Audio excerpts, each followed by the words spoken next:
Hi everyone. Today we have with us a retail connoisseur from Lenskart, Vishwajit Gaikwad.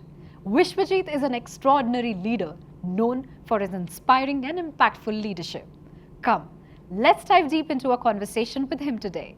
Hi Vishwajit, how are you? Hi, Swati. Doing wonderful. Thanks for having me here. Thank you for coming. Thank you for your time. 250 plus stores and a team of 1200 plus people. It's huge. How Actually, do you? amazing. That's amazing. Now that you say it, when I kind of got to know this opportunity that was coming my way, I think first reaction was I think proud of the fact that I will be part of a mission, right? Lenskart at its core is basically driving a very beautiful mission, which is eradicating preventable blindness and eye diseases, and the vision for billion that they're aiming for, right? Now, being part of such a big team that is creating this impact on a daily basis, uh, one customer at a time, who's just coming in for an eye test, right? And when you look at the bigger picture, you realize we're doing it at scale. And I think that was a very proud moment, right? Secondly, but also with that comes that responsibility, because while it's such a big scale, you have so many people that are looking up to you, uh, and each of these individuals having their own aspirations, their own issues that they face on a daily life, and I think you have to live up to those expectations, uh, and doing it day in and day out, uh, in every interaction that you are having with the team, with the internal stakeholders, the external stakeholders. So yes, I think a pride and a very high sense of responsibility, uh, to actually deliver this mission that we are on. So, were you always in retail? What's your story?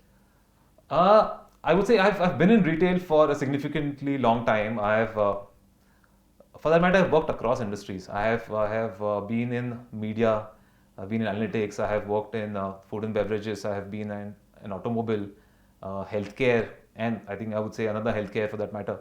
Uh, in all of this, I was always involved with B2C consumer facing roles, where you actually having direct interactions with the end users and the consumers who are coming to you. So, any specific challenge that you can recollect, or any obstacle that you think has shaped you into the leader you are today? As I just pointed, I have worked across industries. I worked across about 5 to 6 various industries that, while at the core might have similarities in terms of just serving a consumer, uh, they are in totally different worlds. Now, every time I have kind of taken on a role in such an industry, it has been an experience where I have to relearn everything. I have to learn the ins and outs of the industry. So every role for me starts off with a completely different picture, and trying to break down that whole structure and figuring out uh, how and what works here. So I think those obstacles have kind of shaped me as a leader, because it has given me exposure to work with various types of individuals. So, I think you've always maintained that newness in terms of choosing your industries. Is there any specific reason, or it just happened by chance? Uh, I think it's about challenges, right? Uh, so I would want to just maybe take a step back, right? It's not about moving in industries intentionally, or it's about finally finding that right challenge that you would want to. That so as I say, right, the challenge should not be so big that you are just not able to deliver. You're so overwhelmed by it. Neither it should be so small that you just get bored, right? It has to be the right challenge.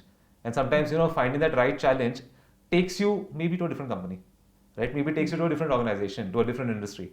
But I think finally it's always about that. Vishwajit, what do you think of empathy?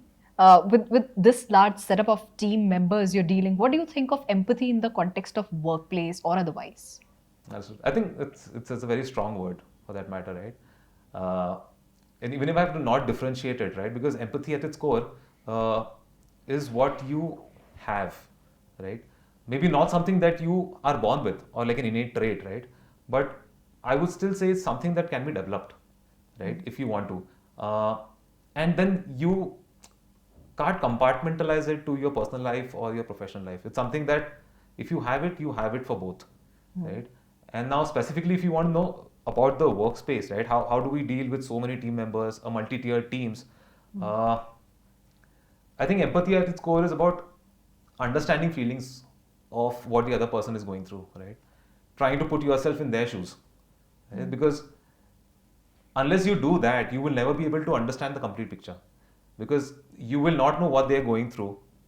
Why is the reason they're doing what they're doing, right? Does that mean I can do it always? No, that means I will have to lead by example. I will have to do it with the people I am able to interact with. While I would want to interact with every person on a daily basis, I think it's just not possible. So, how do we drive it in our teams, right? How do we ensure this is something that everybody in the team understands? So, how do you ensure that your people are heard and understood, especially in the high pressure situations when they need it the most? So, what happens in the big team, Swati, is right, as a leader, right, I have to ensure two things. One is every person who's at a leadership role in my team or a managerial role in my team knows what is expected out of them, right? And that is a culture, that is a learning that I need to drive, because I will not be able to hear everyone's voices, right? And secondly, I will need to create systems that enable everyone to raise their voice, right? Yes. Now, while not all of those voices can reach me every time, right? Because that might not be sustainable, right? But then we come to that former part wherein every manager at their own levels will have to do their part, right? The point is, we have to just ensure that everyone keeps doing it on a regular basis. And that sometimes becomes very difficult, right? And I think difficult only because we are just stretched. We are just stretched, and we sometimes feel that there are other priorities that we need to work on, right?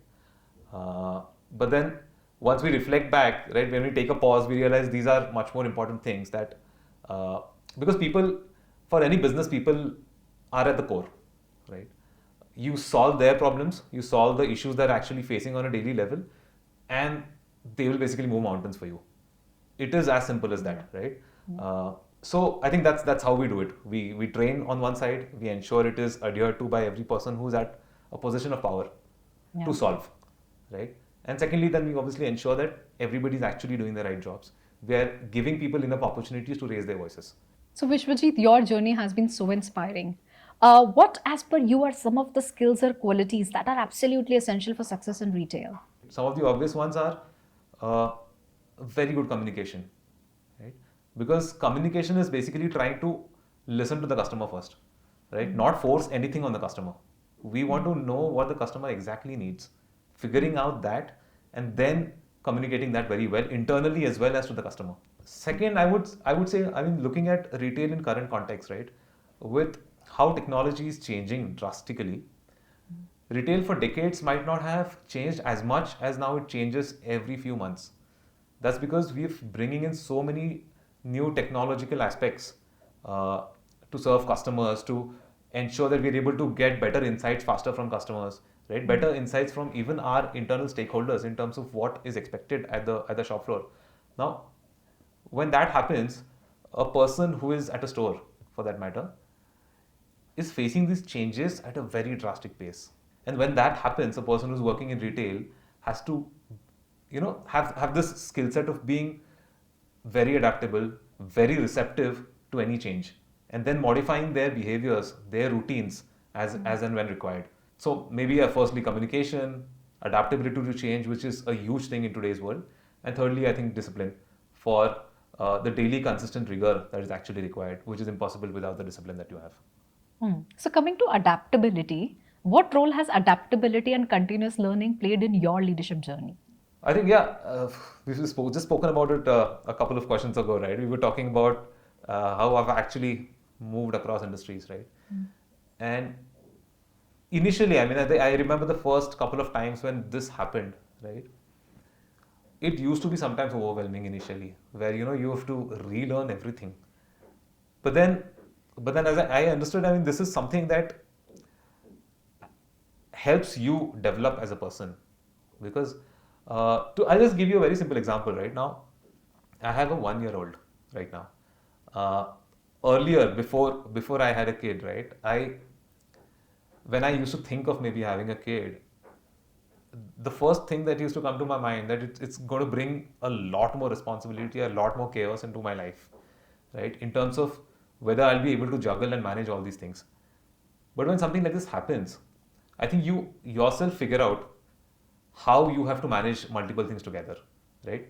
How you have to learn new things, how you have to assimilate them with the current processes that you're actually doing, without affecting your current work, your current life, your current balance in that life that you've created. So, Vishwajit, you just mentioned that you have a 1-year-old at home, and here you have 1,200 plus people to take care of, and at the same time, customers, obviously, at the stores. Amid all of this, what keeps you calm and composed? That 1 year old actually. Rather than life being chaotic, I think finding your own space. I think what happens is sometimes you have so many inputs coming in, right? So with such a big team, with so many things to do, and the pace at which at Lenskart we would want to grow and serve this mission, there are so many things that keep coming on a daily basis. Firstly, one thing that I've realized over time is, firstly, you can't obviously solve everything. Secondly, you can't solve everything today, right? And so sometimes you have to just pick and choose your battles, right? That is one. And second is you have to find space for yourself for doing things that you really like, right? For me, I like to switch off sometimes. I completely switch off. So for me, going back to my hobbies is something that keeps me calm. So for me, I've always been into sports actively, right? I have represented my colleges at football. I have captained my college teams. And for me, football is like a form of meditation, right? Okay. Because finally, what is meditation? It's just you are so engrossed in one thing that you can't think of anything else at that point. That's exactly what happens when I'm actually playing this. I just cannot think of anything else. How do I keep myself calm? I try to be there. Have I reached that place? No. Would I want to be better? Yes. All right. The position you're at, it's a dream for many, right? So, do you still fail sometimes? And how do you cope up? On a daily basis.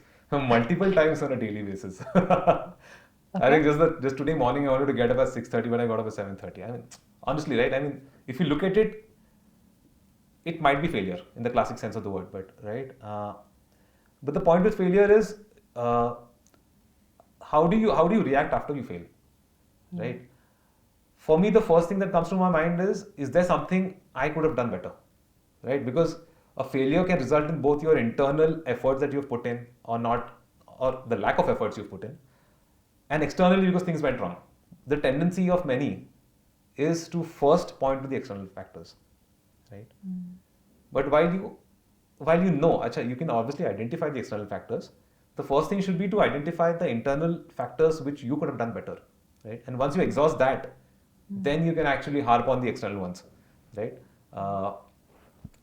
I think this is something that I always like to follow, and that's why I think failure, I do not take it in the classical sense where I get dejected by it.